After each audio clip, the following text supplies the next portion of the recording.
التمرين ده لعبته 15 10 6. هاخدكم معايا تمرينة الابر النهارده بتاعتي. النهارده عندي ابر 1، انا بلعب ابر تمرينتين مختلفين في الاسبوع.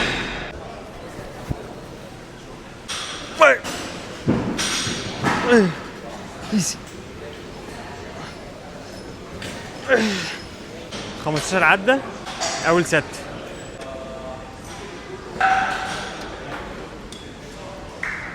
طبعا لازم تريح مش اقل من دقيقة ونص. لازم نفسك يهدى، البيس بتاعك يهدى عشان تقدر ان انت تلعب السات بتاعتك كأن ما حصلش حاجة. التمرين التالت نعمل باتر فلاي 10 مجاميع، بعد كده 6 مجاميع. التمرين ده لعبته 15 10 6. اخر ست اللي هي اللي انا لسه مخلصها دي وانا مقفل الويت.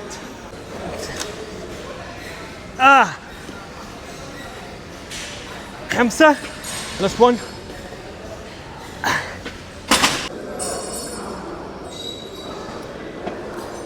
الحمد لله هتعدي على خير. هنلعب لاترال ريزز على الكيبل.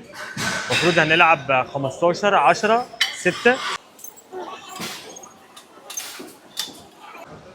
اخر تمرين دلوقتي هنعمل كتف خلفي ريفيرس فلايز.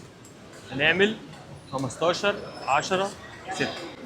بعد كده عندي ساعة كارديو.